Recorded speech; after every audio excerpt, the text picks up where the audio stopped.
and thank all of you for coming.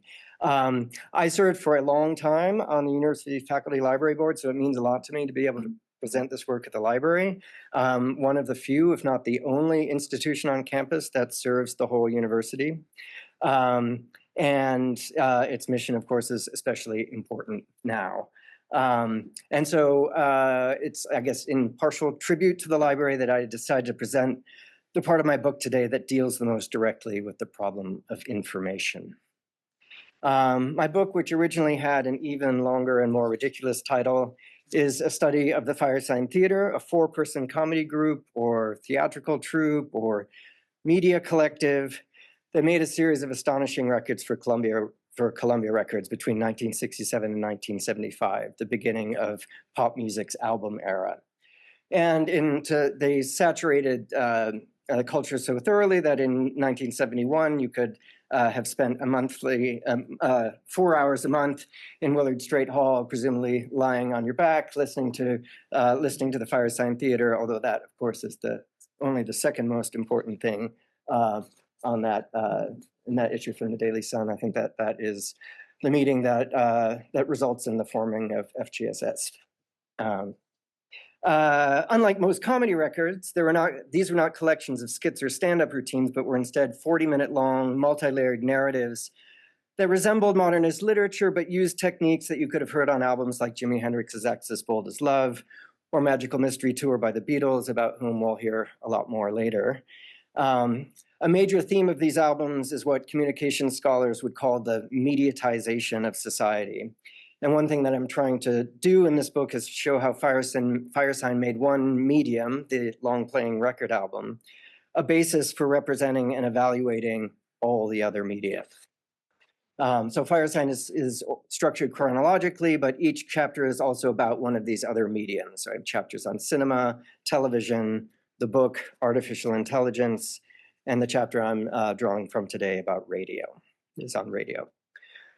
One of my claims is that Firesign Theatre, as they were recording their psychedelic comedy albums in the heart of the culture industry in Los Angeles, were performing a kind of hands-on media studies or media archaeology, and that their records, which were interested both in the future and in the history of technology, were also inevitably addressed to present concerns, and in particular the Vietnam War. One Sunday evening in early 1970, the Firesign Theatre's Phil Proctor read a letter live on KPPC-FM. This is from the White House, Washington, October 31st, 1968. Personal. Dear Mr. Proctor, Tor, the President has asked me to thank you for the recording you recently sent him. He is pleased to have this humorous selection for his music library. Your generous expressions of friendship mean much to the President, and he is glad to know that you and the cast members of the Firesign Theatre support his efforts for an honorable and lasting peace in Vietnam. He is grateful also for your kind personal sentiments. With the President's best wishes, sincerely yours, Rosemary Woods, Personal Secretary to the President. The KPPC audience knew the album and would have understood that Proctor had been soliciting just such a letter from the President. The put-on was the late 60s distinctive mode of performative satirical critique.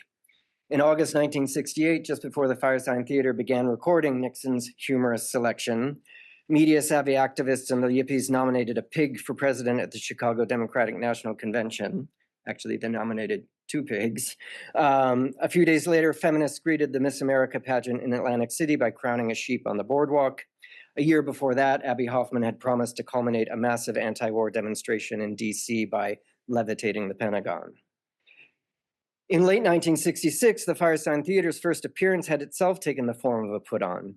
They pretended to be filmmakers implausibly screening their work on the radio, and then staged the film censorship in real time. To their surprise, the fake suppression elicited dozens of outraged phone calls to KPFK, an experienced Firesign's David Osman would remember as showing them the power of the medium, just as the War of the Worlds had done for Orson Welles. As Kembra McLeod has argued, the put-on is a phenomenon of modernity and establishes its cultural meaning through modern technologies of transmission and mediation.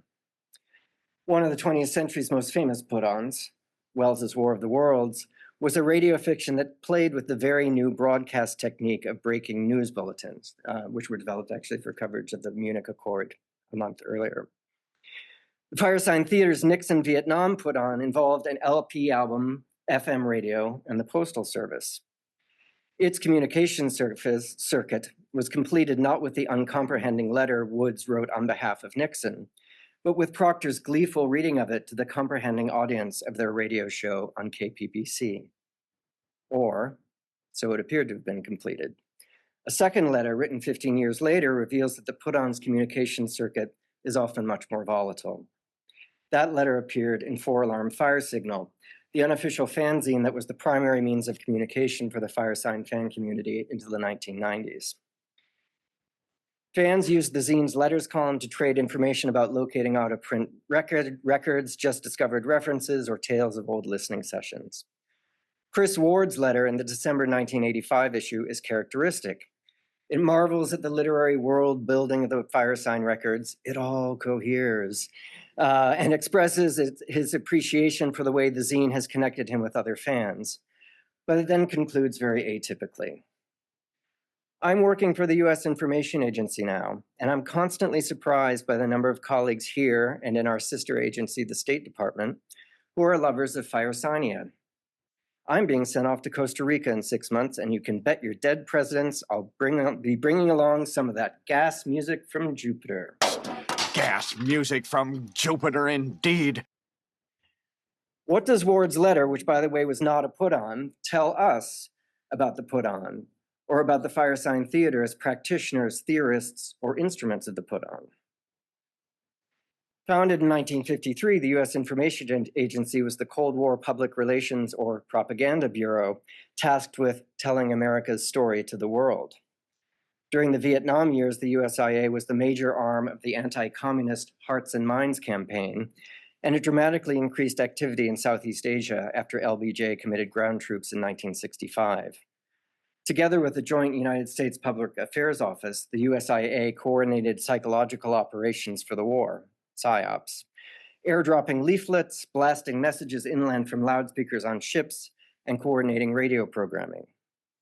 Chris Ward's fanzine message testifies to the enduring political value of radio after Vietnam. Assigned to Costa Rica in 1986, Ward would have been tasked with directing radio transmissions towards Nicaragua in support of anti-Sandinista Contra rebels. But his claim that the Firesign Theatre was popular among US diplomats and propagandists indicates something more, namely the close proximity of the culture and techniques of the put-on to the culture and techniques of propaganda. Identifying the put-on's relationship to disinformation had in fact been one of the official interpretations of the War of the Worlds phenomenon in 1938. It was just a few weeks after the broadcast that the director of the Princeton Radio Research Project, Hadley Cantrill, secured government funding to study how public belief in the Martian invasion might help evaluate American citizens' susceptibility to Nazi propaganda. The instability of the put-on, the reversibility of its humor, is a hazard inherent to the form. Think of stories from, like this one from The Onion, that circulated globally as actual news more than a decade before the Orwellian weaponization of the phrase fake news, with which we are so familiar today. This was a situation that the Firesign Theatre anticipated. A principal theme of the album they had sent to Nixon was this very idea, that the put-on was propaganda in a different context. And it is one way of understanding the psychedelic doublespeak of the title. How can you be in two places at once when you're not anywhere at all? That discovery is one conclusion of the examination of radio, which is another way of being in two places at once, that the group made as they recorded, a media archaeological process that turned them inward to the meaning of their situation in the studio and outward to the multifarious uses of radio in and around the Vietnam War. Then and now, Vietnam has been understood as the first television war. The Firesign's second album, on the contrary, suggests that radio had remained the more profound way of being in two places at once, because it illustrated uncomfortable continuities with the Second World War, specifically the Americanized application of Nazi techniques, rather than a wishful progression beyond it. Yet just as radio remained instrumental in a war understood to have involved the most intensive use of psychological warfare in history, dozens of newly formatted radio stations on the once desolate FM band would also comprise a vital information network for the anti-war movement in the United States.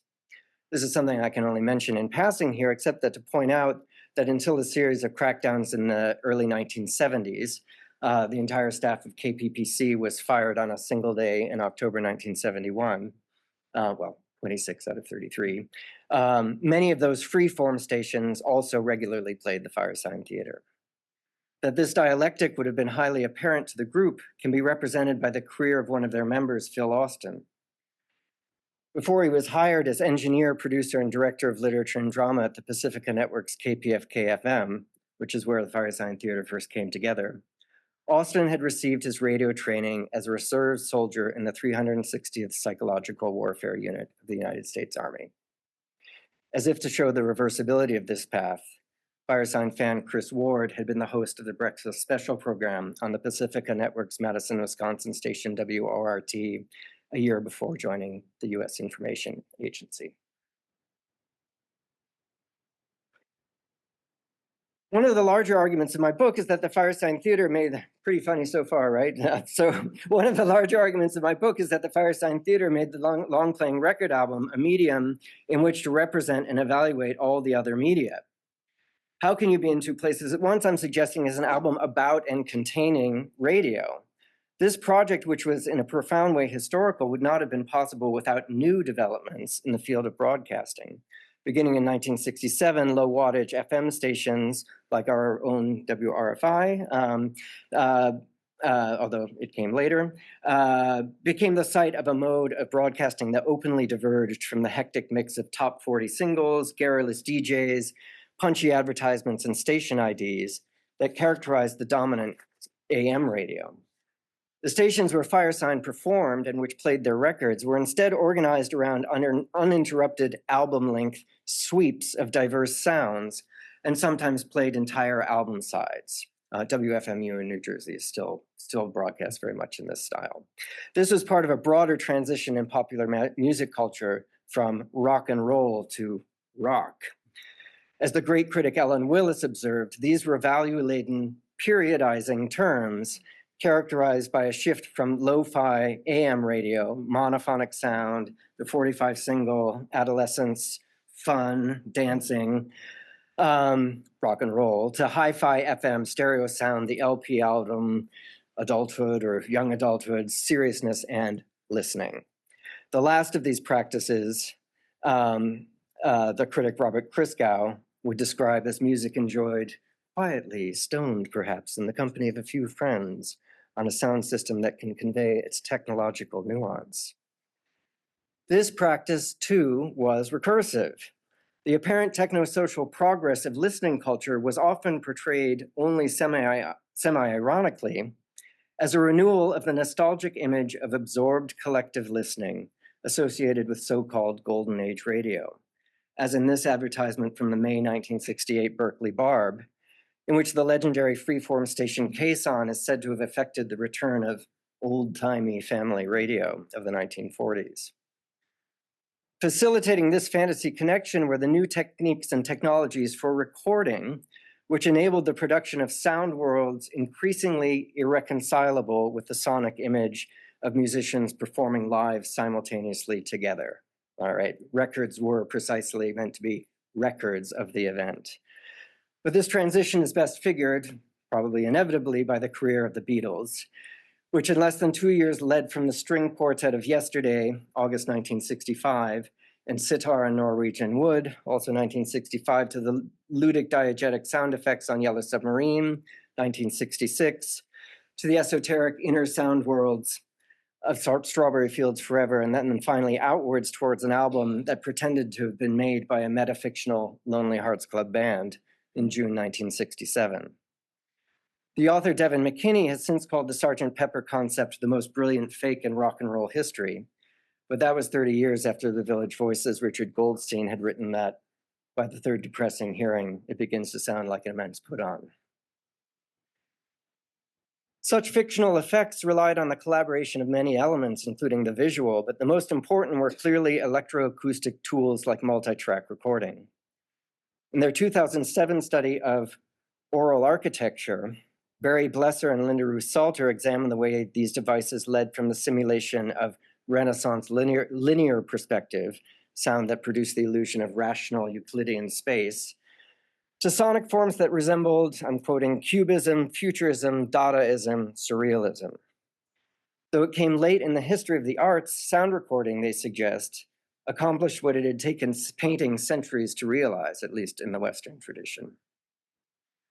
Without necessarily realizing their new role, they write, modern audio engineers and electronic composers became the oral architects of virtual, imaginary, and contradictory spaces. The Firesign Theatre literally realized this new role when they returned to the studio in the fall of 1968. Whereas their first record, Waiting for the Electrician or Someone Like Him, sounds relatively conventional, How Can You Be in Two Places at Once immediately begins with an audacious display of contradictory space. In the clip I'm about to play, an unnamed character, this is the beginning of the album, has followed the voice of a used car salesman across a busy street and onto the sales lot and into a car. A sudden wash of reverb on the two characters' voices suggests that they've entered a space far larger than a car.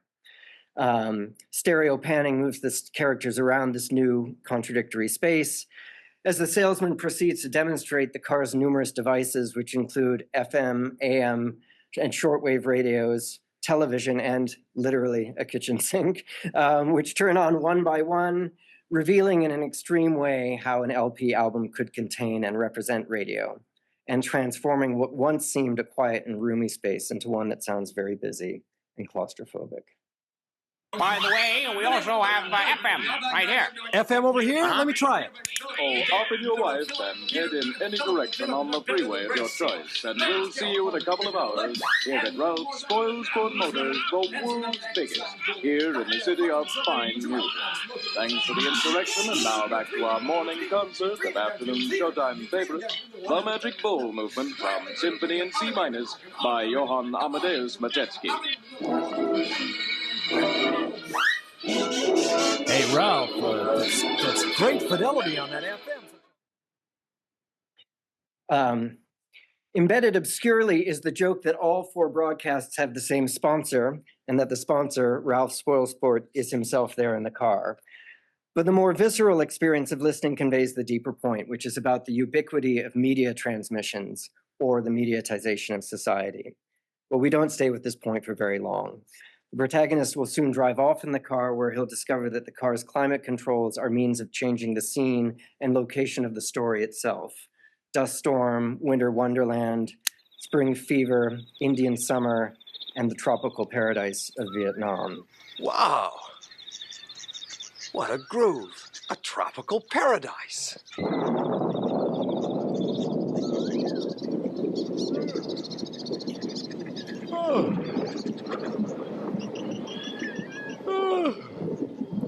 On one hand, such depth of detail was the self-evident product of what the musician Brian Eno would describe as in-studio composition.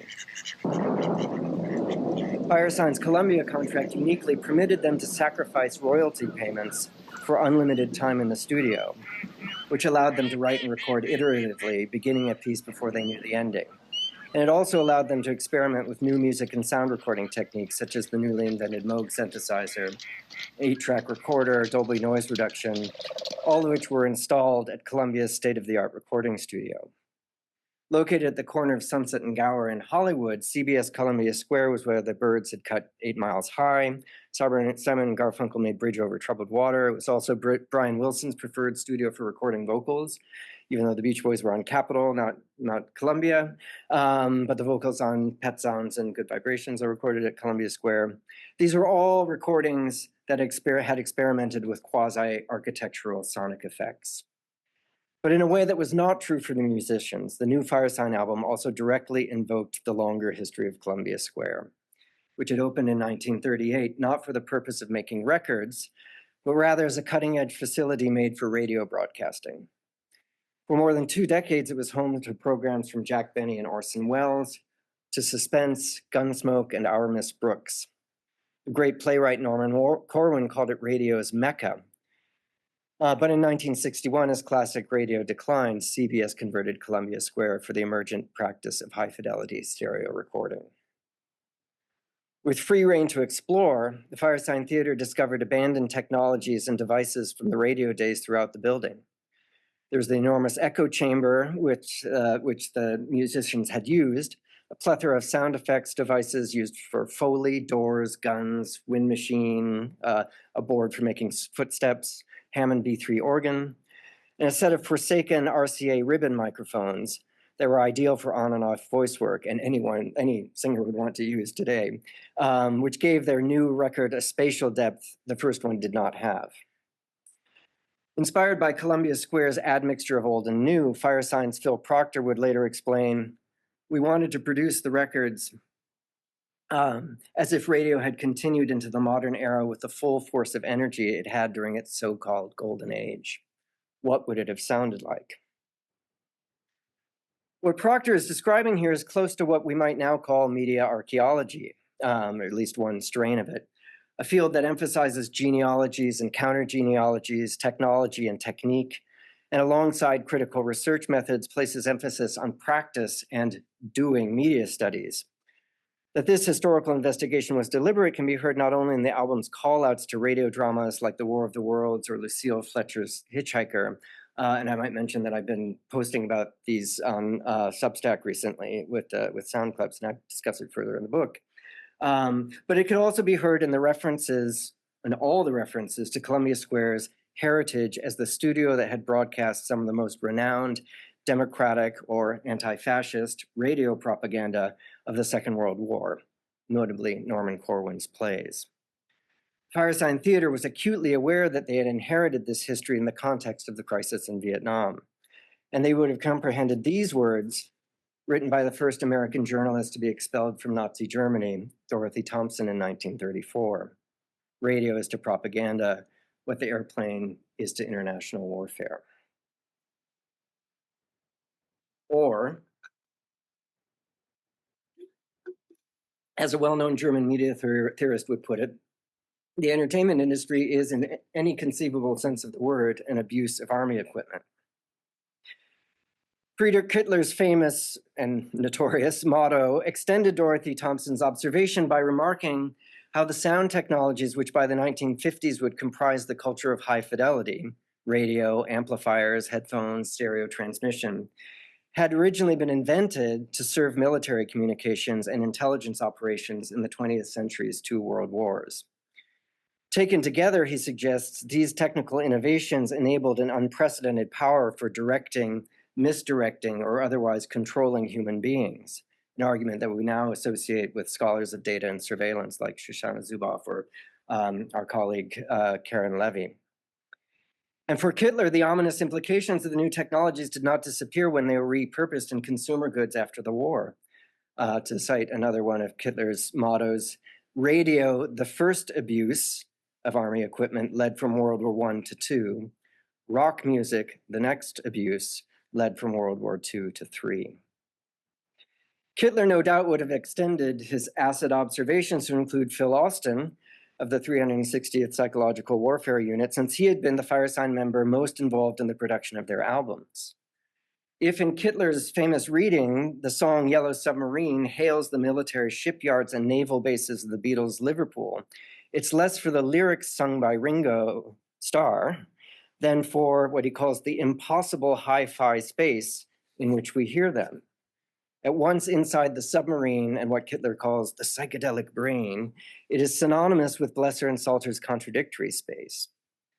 But like the car on Ralph Spoilsport's lot, it is also a theatrical space in which the sailors are performed by the Beatles with a little help from their friends.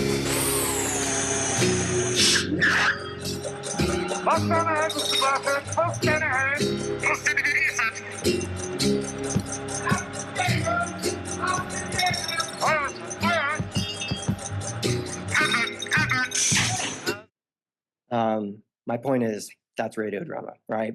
Brian Jones, Marianne Faithfull, Patty Boyd are all aboard. Together, they have raided an Abbey Road supply room and found sound effects devices, chains, ship's bells, handbells from wartime, whistles, wind and thunderstorm machines, the same discoveries Firesign Theatre would make at Columbia Square 2 years later. Conspicuously, though, Kittler has nothing to say about the most obvious thing about Yellow Submarine, which is that it is funny. If he had, he might have been led to examine connections from propaganda to the put-on, something that will be as relevant to the Beatles as it was to Firesign. Yellow Submarine is the first official release on which the Beatles openly paid homage to the Goon Show, the anarchic, inventive radio program that aired throughout the 1950s on the BBC Home Service and starred World War II veterans Harry Seacombe, Peter Sellers, and Spike Milligan. Spike Milligan's memoir is called Adolf Hitler, My Part in His Downfall. The Goon Show was received by London intellectuals in the same context as the first Beckett and Ionesco productions, the theater of the absurd. But it was also a mainstay of British adolescence right through John Lennon's chance meeting with Paul McCartney in 1957. Signed to EMI Parlophone in 1962, they were delighted to learn that their producer, George Martin, had made his name recording comedy and had worked with Milligan and Sellers.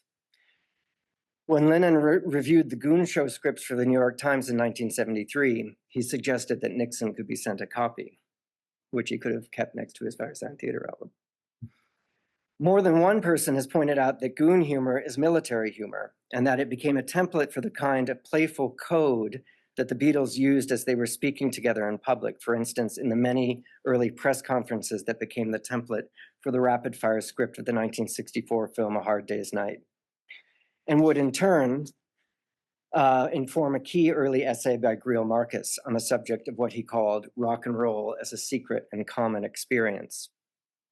It will not be surprising to learn that the Firesign Theatre were Goons fans too. And like Beatle culture, Firesign's albums and radio show were studied, internalized, memorized, and finally quoted as a kind of collective possession of fans to express a secret affinity, as I'm sure Fred can confirm. The poet John Ashbery and playwright Tom Stoppard both furtively quote Firesign in their literary writing, but just as important are examples like this one that I found in the Chicago Tribune, a dynamite recipe for zucchini mushroom casserole, authored by Mrs. George Tirebiter, a female variant of a canonical Firesign Theatre character. Acts like this one, appealing to insider knowledge and amateur hermeneutics in public space, are synonymous with the culture of the put-on. For the Beatles, these practices culminated, as Devin McKinney was the first to notice, in three hermeneutic travesties that occurred virtually simultaneously in the fall of 1969. The first was a put-on scripted by none other than Greil Marcus, who tested the limits of the secret community that he had named by placing a review of a non-existent recording in the October 1969 Rolling Stone, a bootleg of an imaginary supergroup, the Masked Marauders, purported to include Bob Dylan, Mick Jagger, and three Beatles, not Ringo, unfortunately for him. A credulous public demanded the recording, which was produced and remains available on all the streaming services today. The second travesty was the rapidly metastasizing Paul is dead rumor, which spread from a small Iowa college newspaper in October 1969 to an FM station in Detroit, to Reuters and the AP, which is to say globally, in a matter of weeks. Devoted fans were encouraged to scour album covers, read lyrics, and play the records backwards to discover all the clues, like do your own research, in which the Beatles were said to be disclosing the 1966 death of Paul McCartney and his subsequent replacement by a lookalike. And the third travesty, of course, is the July-August 1969 Manson killings, subject of a forthcoming book by our colleague Claudia Verhoeven, which legendarily were inspired by Manson's having treated the Beatles' White Album as if it were propaganda. According to the first book on the murders, I'm quoting, Manson juggled their words to suit him so that the Beatles' revolution became a strange kind of Mein Kampf. Each of these tendentious overreadings and media put-ons relied on the self-generating participatory power of rumor. In a different context, this would be a sign of efficient propaganda as well, which hopes not only to transmit misinformation, but to inspire its audience to participate in it and generate more. This may seem a rabbit hole far from where we started, but as any casual Firesign Theatre will know, how can you be in two places at once when you're not anywhere at all, which peaked on the Billboard charts the week ending October 25th, 1969, is famous for containing as many as 24 Beatles references, clues that pointed to the four-person Firesign Theatre's deep identification. Can I try it? Sure. Don't we do it in the road here at Rockport Bradshaw, we never listen to my story now. It had more holes in it than Albert Hall. Oh, of course, sir. Hello, Gooka-Chook, sir. Gesundheit. Yes, I'm so tired. Betty Jo Bielowski. I hadn't heard that name since college. Everyone knew her as Nancy. David Ossman's working notes indicate that the album was originally going to begin with the crashing E triad that concludes the Sgt. Pepper album. Another notebook entry shows an awareness of the put-on's cultural meaning that had been unavailable to the Beatles in the Summer of Love. Encyclopedic misinformation. This is my last section. As my book discusses in more detail, the first and much more psychedelic side of How Can You Be explores Columbia Square's wartime legacy allegorically. The album's second side pursues a much more literal mode of media archaeology. The Further Adventures of Nick Danger was a pastiche of old radio detectives recorded in Columbia Square's Studio B. Excuse me.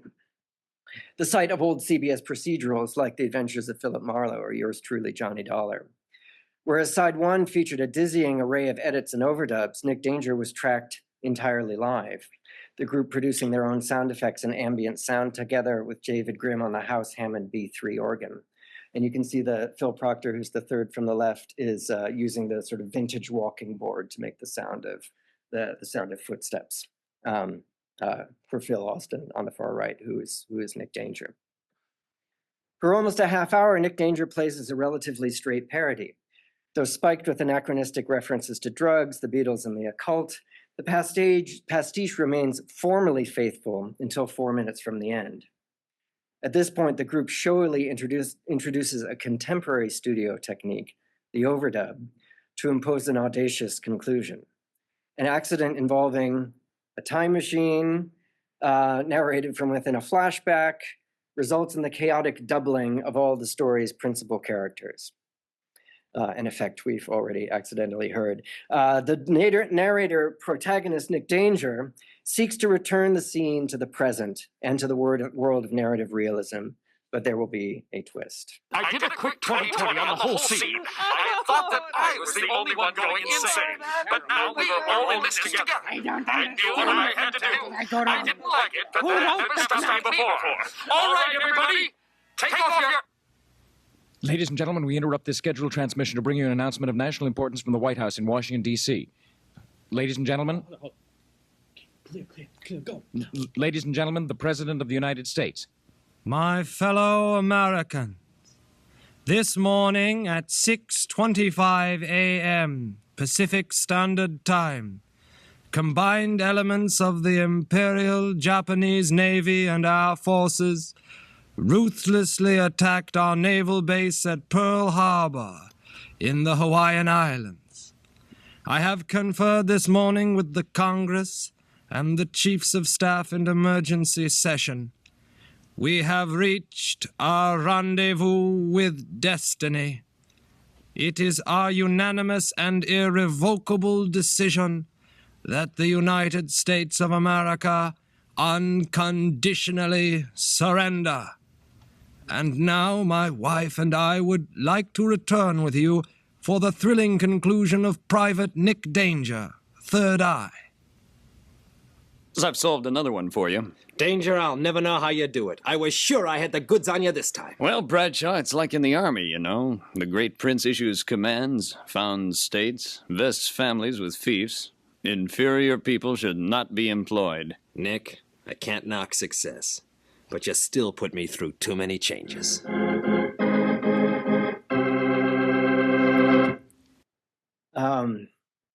I'm tempted just to end it right there. The most obvious reference here is to radio's golden age, bringing together the genre of the radio detective, FDR's fireside chats, and the emergency interruption, which recalled the narrative technique of the War of the Worlds.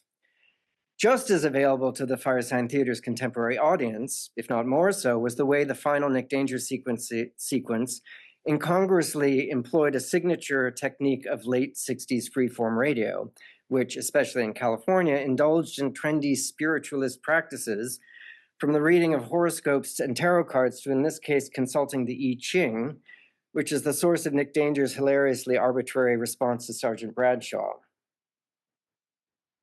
The great prince issues commands, founds states, vests families with fiefs. Inferior people should not be employed. Though historically distinct, it's the unstable multivalence of propaganda that conjoins the FDR in free-form references. The counterfactual put-on of Roosevelt's unconditional surrender broadcast, though evidently a joke, is funny because its content is disinformation, or rewriting history. To raise the question of US surrender in early 1969, however, was unmistakably also to express the desire for an immediate end to the war in Vietnam. And in this way, could be heard in the context of the kind of openly dissenting broadcast that could have been heard on KPFK, KPPC, or KSAN between I Ching throws. Together, they express both the Firesign Theatre's wishful feed forward for the end of the war and an anxiety about its relationship to the last World War. 4 years later, John Lennon and Yoko Ono, Lennon wearing a Firesign Theatre button, would restage Firesign Theatre's feed forward of unconditional surrender in a performative press conference in which they declared themselves ambassadors of the newly founded conceptual country of Newtopia. Defying Nixon's renewed attempts to have the peace activists deported, John and Yoko requested recognition from the United Nations and diplomatic immunity. And then, according to the New York Times, they each whipped out a white tissue and said, "This is the flag of Newtopia. We surrender to peace and to love." The ending of Nick Danger and the Newtopia press conference were each pacifist propaganda in the form of a put-on. Unlike many more sarcastic examples of the put-on, they had the virtue of expressing what they desired. To invoke FDR as the subject of disinformation in the same breath as imagining a surrender after Pearl Harbor, however, was also to gesture towards a history of isolationist propaganda during the war. For this reading, Exhibit A might be The Truth About Pearl Harbor, written in 1943 by a founder of the isolationist America First movement, which would be branded by its enemies as a Nazi transmission belt. The pamphlet alleged that FDR had goaded the Japanese attack as a pretext for the US to enter the war. To cite and to invert the FDR advanced knowledge conspiracy theory in the present context of Vietnam was to evoke its structural similarity to the alleged and now discredited attack on the destroyer USS Maddox that was used to justify the Gulf of Tonkin resolution of August 1964, which authorized the first American troop deployments in South Vietnam. The counterfactual history of FDR's surrender broadcast was generative for Firesign Theatre in a broader sense as well.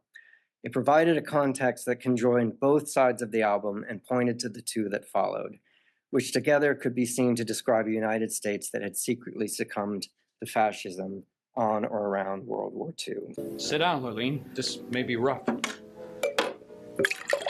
Honey? The President of the United States is named Schicklgruber. This vision echoed, among other things, Senator Abraham Ribicoff's denouncement of, and I quote, the Gestapo tactics on the streets of Chicago during the '68 DNC, days before Firesign began recording How Can You Be in Two Places at Once? And it also channeled the history of psychological warfare, a term that entered the American lexicon in 1941 as the newly founded Office of Strategic Services, forerunner of the CIA, viewed an understanding of Nazi psychological tactics as a vital source for Americanized versions of the same stratagems. That point would not have been news to someone who, like the Firesign's Phil Austin, had been trained in psyops during the Vietnam years. Later, a legendary reggae DJ on KCRW, Santa Monica, Roger Steffens, was drafted into the Army in 1967, and he served 2 terms of duty as psyops in Saigon, during which time, by the way, he made hundreds of Firesign Theatre tapes for soldiers in the field, which is how I met him. When I spoke with him, he described his psyops training this way. I was 25 years of age when I got drafted in 1967, and I enlisted for an extra year because they guaranteed me a job in radio and TV, which was my background in civilian life. And the last week of our school, everybody's orders were canceled, and we got shipped off en masse to Fort Bragg, North Carolina, to psyops. psychological operations. And we had 3 intensive weeks of training, which began and ended with Nazi films. Triumph of the Will, Leni Riefenstahl's, but the 4-hour uncut version. First class, last class. They described it as the most effective propaganda ever made. Now go to Vietnam and emulate this. Reviewing a history of British comedy from the 1960s, the cultural theorist Raymond Williams ends with an anecdote describing how, when the Monty Python generation got to BBC Radio in the mid-60s, their chief patron told them how they reminded him of Weimar-era reviews in Berlin. The Pythons, wrote Williams, laughed at the boring historical reference and failed to make the connection to what happened in Berlin after Weimar-era Dada. Thinking of the recent 1979 election of Margaret Thatcher, charming as that may seem to us today, Williams concludes by saying that what is at stake now is to get past the disbelief and helplessness that will at first seem comic and edgy. The Pythons had brilliantly expressed that edgy disbelief while hoping not to have to hear the probable punchline of fascism. Today, it is hard not to think of the most prominent exponent of the America First movement, whose 2015 candidacy for president was at first widely regarded as a put-on or a joke. What distinguishes the put-ons of how can you be in 2 places at once when you're not anywhere at all is that the Firesign Theatre expresses the utopian desire of surrender. Side 1 famously ends with Molly Bloom's final words in Ulysses, "Yes, I said I will, yes, yes," as they simultaneously give voice to disbelief, helplessness, and fear. And they also include the probable punchline.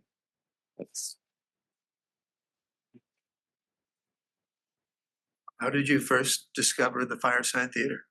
Okay. So I'm not quite of the generation, but I had an uncle who was. And so over the course of several birthdays, he would send me a record here or there, and I gradually learned how to listen to them. How did you find out about Firesign Theatre? My sister lived with Peter Bergman. Is that a fact? Yeah. When and where? It was around 69, 70 in Los Angeles. At the farm? At the farm, yeah. I think you should take questions. Yeah, let me just so I'll briefly say, so the farm was, I'm kind of obsessed with it. Not quite a commune, correct me if I'm wrong, but it was sort of open land in the Hollywood Hills. There were 2 houses and a teepee, and a couple of members of Firesign lived there. John Sebastian lived there, Tie-Dye Annie. Apparently their carpenter their carpenter was Harrison Ford, a very young Harrison Ford. So it was, and Cass Elliot came off. So it was, it was a real artifact, as I understand it, of LA in the years before Manson, actually, after which. Crossroads. Yeah. I would love to talk to you some more about that. You know what? I'll ask Yeah. Yeah. That was really good. Thank you. My question, Jeremy, is about the audience. Mm-hmm. Like, so you use the fanzine as, at one point or something. And what do you know about the audience? What can you say about the sociology of the audience? Who were they? Well, I want to be careful because I know some are here and some are probably online. I mean, I think it was quite, as I was revising this, I thought, well, am I suggesting that the entire audience for Firesign Theatre was in the State Department? And that's not really the case. I mean, I think it was generally college educated, but not exclusively, right? So, for instance, there's the guys in Los Lobos, bonded by being Firesign Theatre fans at Garfield High School in East LA. So I think there were a lot of people who listened to music as well. I think I'll put it this way. I think that listening to Firesign Theatre albums was really integrated into the practice of listening to records, right? So I think that people who were record collectors or who sat around and listened to records collectively, I'll say that that's a really big part of the sociology, that almost everyone that I spoke with said, oh yeah, we never listened alone. So we'd always be in a dark room listening together. So there was something kind of theatrical about it, I think, as well, because as you probably know, like, you have to pay attention, right? So this is not this is not multitasking listening, and so it's a kind of technique and sensibility that is kind of foreign to us now, but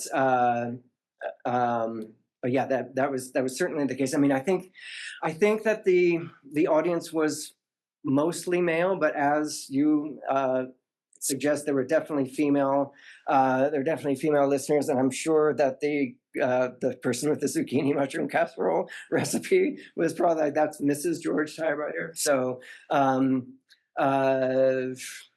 I mean, I guess that's my short answer. It was mostly American, but but there were definitely British listeners as well. But the record would have been available only on import. But you can see that International Times and Oz and the newspaper I was talking about with Fred was a British newspaper as well. Yeah, go ahead. Did Nixon ever respond? Did they ever say, "Guess what, Dick? This is a hoax"? And did he ever? Is there any evidence or any? I doubt it. I thought you were going to ask me about Rosemary Woods, which is one of the, like in a few years, everyone will know that name. No, I doubt it. I mean, and I don't know if he listened. Probably not, right? But it's nice that they got it. It's nice that they got the letter. Yeah, you and then Judith. So to kind of read these two questions, this is such a wonderful and fun talk, and you did an amazing job of showing us kind of this global 60s moment, this transnational moment, this transatlantic moment, this national stress. But to this question about, or to this kind of comment about life on the farm, how much of this was a California story? Like how much of this was like a specific cultural moment to LA? Yeah, great question. It's like you talk about these Beltway guys who are listening. Yeah, for sure. Right. So so the Beltway is probably later. And I'm going to say that this is a question I wish I had an even better answer for. So I'll sort of answer it anecdotally. They did one tour of the East Coast early in 1970. And when they went, so at that point they had recorded 2 albums and they were about to do the 3rd. And they were like, is anyone going to know who we are? And so they did a tour, mostly of colleges, but not entirely colleges. They were at an environmental conference for college newspaper editors in DC, and they performed at WBAI's performance space in New York. In any case, the shows were all sold out or very nearly. However, what was interesting, this is like March 1970. While they're in New York, the Weather Underground's townhouse blows up. They're on the radio in WBAI. People are calling up and are saying, what's the point of laughing? Why aren't you guys more political? And there's an article in the Village Voice that's like, it says something to the effect like, being in 2 places at once is all very well, but that's not really taking a stand. So I think that, and also, by the way, there's an issue of The Rat, which is an underground newspaper in the East Village that publishes a famous feminist issue that comes out while they're there. And a couple of their wives are traveling with them. And so when they go back to LA, they're talking about feminism for a couple of months, which is to say that one thing that's really different is like political style, I guess. I mean, I think that also there's, the other thing that's important about LA is that the music industry has really moved in the mid 60s from New York to LA. So it's really the Rolling Stones go there to record. And so it's really seen as being the sort of the technological cutting edge, but also the place where bands are going. A little bit later, San Francisco becomes its own thing, but it never has that sort of infrastructure. So I guess that's, and then I guess the other thing is that increasingly important, LA is sort of the center of the defense industry, and so it's also seen as being, the center for that kind of technology. So later on their 4th album, actually I don't want to get too far into it, but let's just say that it becomes increasingly a part of the Firesign project, that there are cultural institutions like LACMA which are accepting donations and funding themselves with donations from the defense industry. And so that is, I think that's not the type of thing that would be so in the air in New York, which is other things, but not like primarily the culture industry. So, yeah. Thank you. Judith, you're like, I don't know. Yeah, thank you. I mean, I love this book, and the depth of your research is amazing. First of all, it occurred to me that when I first heard of Firesign Theatre, it was actually through the radio, through little excerpts we played in. You were in Chicago at some point. You know, the Midnight Special would do these clips, and they would have all these other, you know, various comedy and full political excerpts. So I'm sort of interested in that element. That on one hand, it's their albums meant to be listened to as albums, yet their afterlife is as excerpts. On the radio. I mean, that's maybe beyond the scope of your book, but Yeah, it is beyond it, but let me try to talk about it anyway. What station was the Midnight Special on? And WFMT. Yeah, and it's that was the classical station. Right, it's pre-67, right? I think, right? I mean, like... Well, I would have been listening to it in the late 70s or 80s. I think, so all right, so the reason I ask is that, so I alluded to this sort of so-called FM revolution, where suddenly you have these commercial underground stations, but they're commercial, right? And so they, for a few years, are able to do sort of radical forms of broadcasting. But there are a couple of things that precede it. And one are the Pacifica networks, WBAI, where like Steve Post and Bob Foss have these sort of freewheeling shows, and then the station that Firesign gets together on. And those both date back to like the 50s, if not earlier. Not that type of broadcasting, though those stations are older. And so I think that Midnight Special, I mean,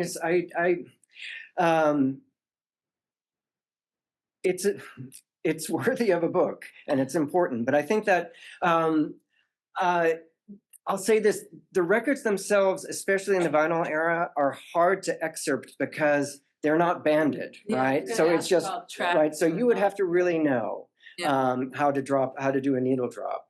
In '72, they released a double album called Dear Friends. They're all kind of like song length bits from their radio show, right? And so that's clearly, I'm about to like geek out about this on Substack and eventually get to Cheech and Chong, but for the purposes of this answer, part of the reason that they do a double album because they're very successful, but they're also aware that radio is changing. So they have to get airplay in a way that they hadn't been getting it before. And I think that is, I'm guessing that probably a lot of what you're hearing on the Midnight Special in the 70s are bits from that. So, great. Yeah. Aaron. I'm thinking about well, firstly, great talk and just really fantastic mixing of the larger story of the book and this particular example. Like, thank you very much. Very exemplary. I'm thinking about the sort of long tail of the put on, and I was thinking about The Simpsons when you were telling us about Firesign Theatre fans, I don't need to tell you, Matt Groening. Paul McCartney is dead, and they've got that episode where Paul McCartney says to Lisa, "If you play Maybe I'm Amazed backwards, there's a recipe for a really ripping lentil soup." Mic drop. Yes. So, anyway, my actual question is: you're moving back and forth between media technology and culture, and how the media technology makes possible War of the Worlds. It also makes possible the Send Up. And these have cultural resonances.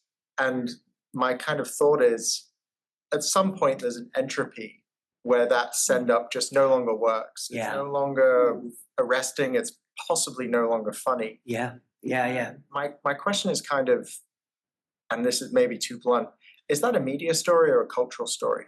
Where does the entropy come from? Is it both? How do you understand that? And is that something Firesign Theatre actually play with and think through as media theorists, as you characterize them? Oh man, that's a great question. Aaron, you always ask the best question. I mean, among the best questions. I'm going to say I think that that's a cultural question. But I'm not sure. Actually, I want to throw this out. and I want to know, maybe Eric, if you have a thought about this. Like, I want to say that maybe those things become dead when they can no longer be efficiently transmitted through media. Right? Does that make sense? So that's it. So it feels like if they have life because they're traveling in these sort of chaotic ways, right?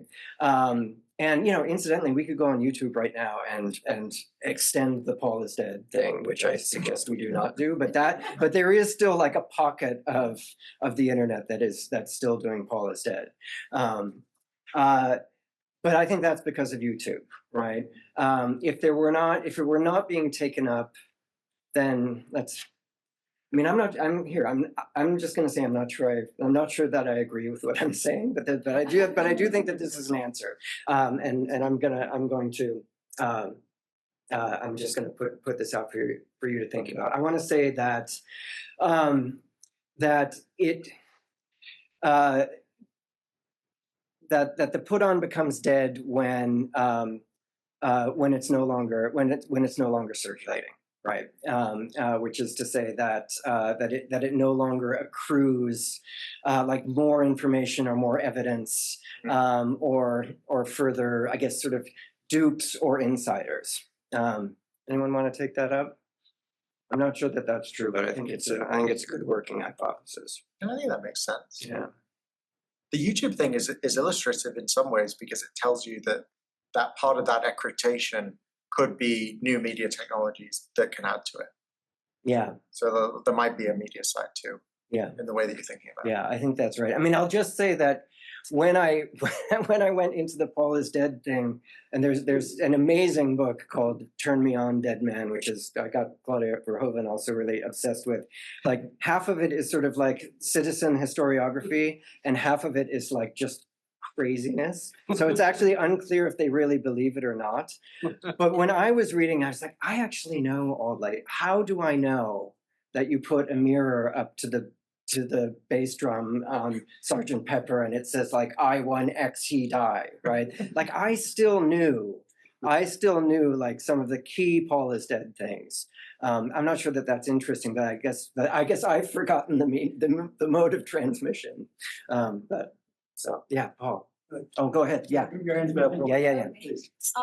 So like shifting to like the more political side of Yeah. this, I noticed a consistent mockery of the concept of American exceptionalism throughout their work. And I think this is particularly evident with like their spoof of FDR's Pearl Harbor response and their parallels between American psyops in Vietnam and Nazi Germany. Yeah. So I just wanted to like ask like what your opinion is on that and if you could elaborate on that connection. Okay. Yeah. So I guess, so remind me if I don't get this. I would say that those are not exactly the same thing, right? So historically, it's, there are scholars of this that know it better than me, but I think that, the Roger Steffens quote is pretty good evidence that that during the war, and indeed probably part of the project of the Princeton Radio Research Project, like back in the late 30s, was to study techniques of propaganda to understand how they worked, in part to distribute information about how to interpret propaganda, right? That was a big part of it. A lot of that sort of came out of Library of Congress, like here's how to read it, here's what happens if you hear a rumor. But then increasingly, sort of like as the war ends or comes to an end, it's also being studied for thinking about like, well, what would an Americanized version of this be, right? So I don't know the full history of like what changes between World War II and Vietnam, but I think that that's generally like a part of what's happening. I lost my. There's another point I wanted to mention in there. But let's put it this. So for someone like Phil Austin, who enlists in the Army Reserves, like he knows what he's doing.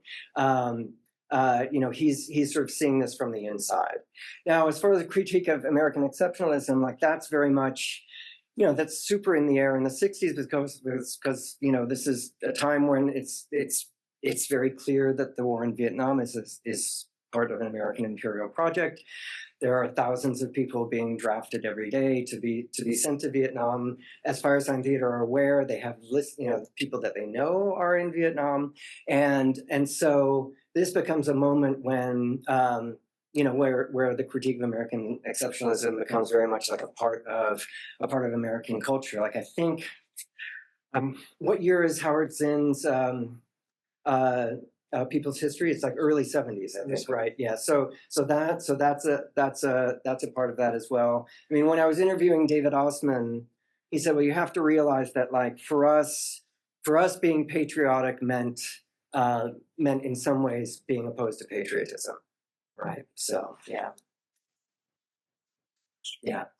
Thanks, Jeremy. That's great. I want to pick up on the put on question. First of all, I find the word put on interesting because that's the word I would use. Yeah. I mean, to be honest, I know it from the Who song "Eminence Front." Oh yeah, right, which is a late entry. Yeah, but what I'm interested in is the politics of the put on. Yeah, and that example you gave from with the Weatherman Underground in New York. Yeah, and like, hey, this isn't the time for that, or we need something more direct. Yeah, and comparing it with the War of the Worlds, which is a very direct form of a put on. Insofar, it's a very clear thing that actually has a very immediate version as far as the kind of the anti-communist communist conspiracy behind it, as opposed to what Firesign seems to be doing is incredibly complex, mediated form of put on. Yeah, that I think that's going to have a longer tail due to its complexity. Yeah. But you need the people that has that kind of the hermeneutic joy of the discovery, the reference. And so I think that's a big part of the fuel behind that is like the nerd. Yeah, the nerdy of being like, oh, there it is. Right. Oh, and I know where that's coming from. Yeah. And so it's a smaller group that it's appealing to in the put on this because the joke is kind of I don't know this stuff at all. I'm just based on this one lecture. But this I'm wondering about what I mentioned is the different forms of put on. And the ways that the forms of the put on, the structure of the put on would have different political potentials. Yeah. And they also then determine the kind of longevity of the put on. Yeah. You want to pitch in? Thinking about McCarthyism was kind of a put on in terms of it was, real life. Exactly. That's and then the Firesign Theatre is almost kind of a critique of that type of falsehoods that can actually occur in reality. Yeah. Yeah, that's super interesting. So I want to say that, Norman Corwin, who produced this famous, really like broad pro-democracy propaganda, was himself put on the blacklist after the war. So that's a good example of so they really do grow up during the Red Scare in a way that their audience does not. Right? Sorry, do you want to? Well, I was just going to say Trump's lawyer was also McCarthy's lawyer. Yeah. Right. Exactly. Yeah. Yeah. For sure. Yeah. I'm glad I got this question, but I'm going to say that I'm aware that I need to do a bit more thinking about it. But again, my provisional thesis about what I think Firesign is up to is that they want to make it ultimately. Let me put it this way. I'll start again. I think that they're often called satirical, but at the end of the day, I think that they are not satire, right?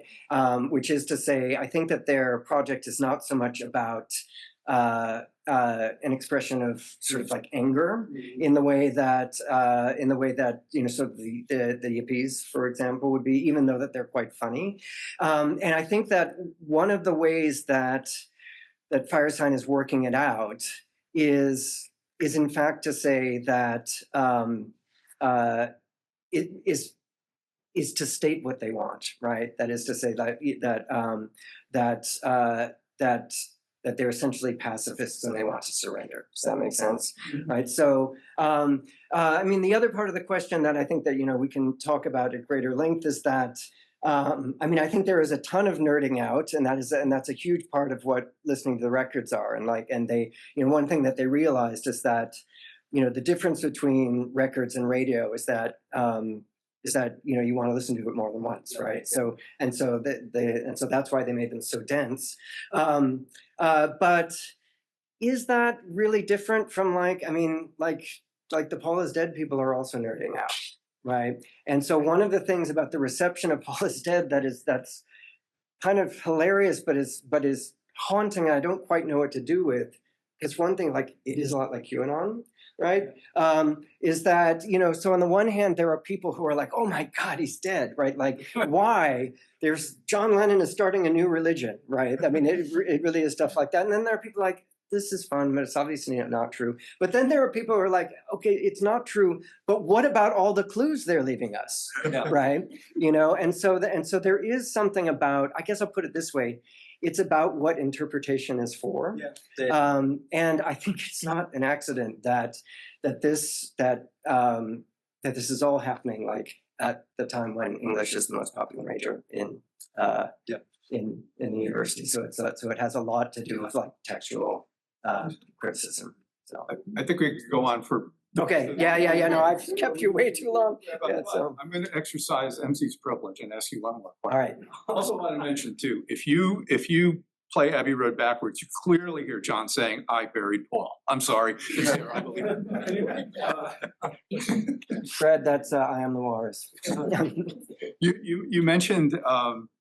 You mentioned the word laughter before. Yeah. And I was wondering, I know you talk to a lot of people who listen to the Firesign Theatre. Yeah. And by the way, you have a mini history, in addition to everything else, you have a mini history of the comedy album in your book too, which is fantastic. Yeah. But just based on my own anecdotal experience, and listening with a group always to the Firesign Theatre, I don't ever remember anyone laughing out. Yeah.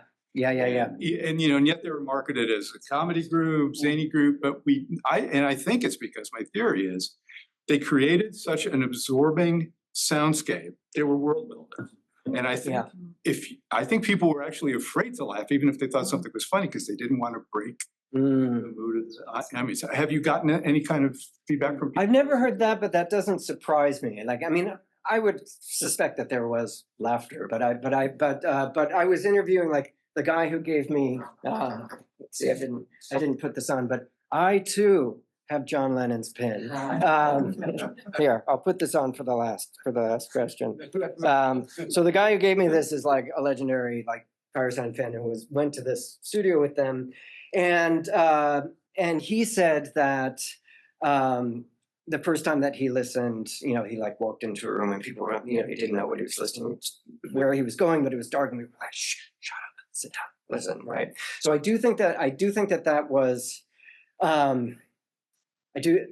So I think that's a big part of it. I'll also say that some of the most interesting critics of Firesign were music reviewers, like in Cream especially, and they were much more inclined to call the records frightening than funny. Right? They were not really interested in them as comedy. They were like, this is actually like, not quite horror, but something along those lines. And I think some of that has to do with the convincing nature of the recording and the creation of space. Anyway, thank you, Jeremy. Thank you. Thanks very much.